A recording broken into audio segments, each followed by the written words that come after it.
Maintenant, la question d'après, est-ce que la pression a une influence sur la température de transition? La réponse est non. Je vais toujours là. Je vais dire que la pression a peu d'effet. Sur la température de transition. C'est-à-dire l'effet il est négligeable. On peut le montrer, on peut le démontrer, c'est facilement. C'est facile. Comment je fais? Donc là, la question n'était pas... C'est-à-dire c'est juste une question qualitative, mais je peux le démontrer. Comment? Supposons que je vais faire varier la pression, puisque ici la température qu'on a déterminée ici, c'est sous une atmosphère. D'accord? On a assumé qu'elle se fait à la même pression que le point triple. Donc une atmosphère, il n'y a pas un grand changement. La fusion ou bien la transition, il n'y a pas un grand changement. La pression ne varie pas beaucoup. Donc là, je vais faire varier la pression de une atmosphère, par exemple, vers 101 atmosphères, comme on a fait avec l'exercice de l'eau pure. Donc ici, delta P est égal à 100 atmosphères. Je vais voir delta P, 100 atmosphères, quel serait le delta T. Delta T qui est égal à T c'est-à-dire T de transition 2 moins T de transition qu'on vient de trouver. D'accord? Là, je vais faire 2.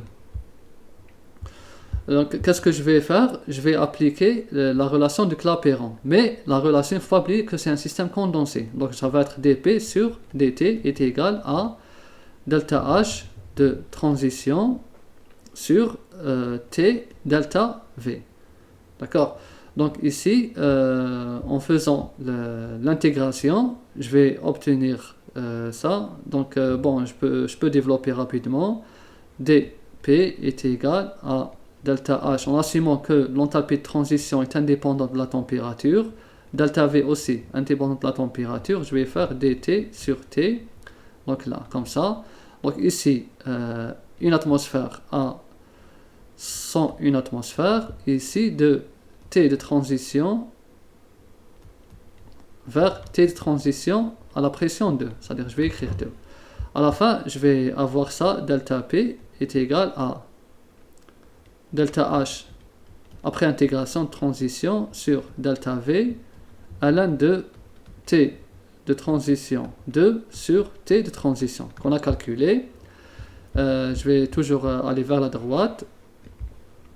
Ensuite, c'est-à-dire moi, qu'est-ce qui m'intéresse, c'est la variation de la température. J'ai cette approximation, delta T est égal à quoi? À température de transition 2 moins température de transition. Donc, température de transition 2 est égal à delta T plus la température de transition qu'on a calculée, que je vais remplacer là. Je vais obtenir delta P est égal à delta H de transition sur delta V ln de delta T plus la température de transition qu'on a déterminée sur la température de transition.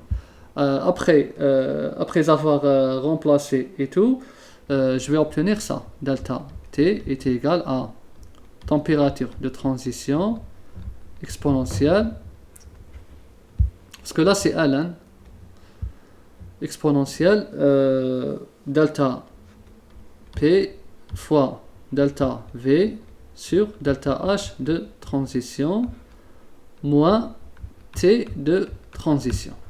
Voilà.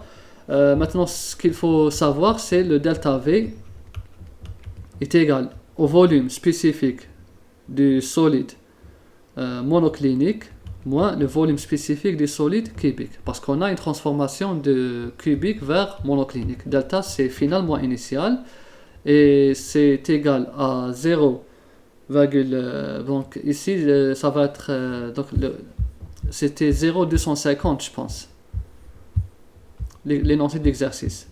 C'est 0,210 pour le monoclinique et 0,259 pour le cubique. Donc ici je reviens, donc ça va être 0,200 10 pour le monoclinique, moins 0,259 pour le cubique. Mais là, il ne faut pas oublier que c'est en centimètres cubes, grammes moins 1. Et c'est un volume spécifique. Il faut le convertir en centimètres, en volume molaire. Selon la relation de Clapeyron, on utilise le volume molaire. La masse molaire de l'arsénieux As2O3 est égale à environ de 197,8 grammes mol moins 1. Donc je multiplie par 197,8 grammes mol moins 1. Effectivement, j'aurai un volume molaire. Donc en faisant le calcul, j'ai trouvé à peu près, bon c'est négatif, moins 9,7 fois 10 puissance moins 3 cm3 mol moins 1. Voilà le delta V. Donc vous appliquez. Je vais faire l'application numérique rapidement. Bon, surtout, le plus compliqué c'est ici. L'application numérique ici. Bon, je vais juste faire l'application numérique, c'est-à-dire là je vais l'appeler X, le voici X,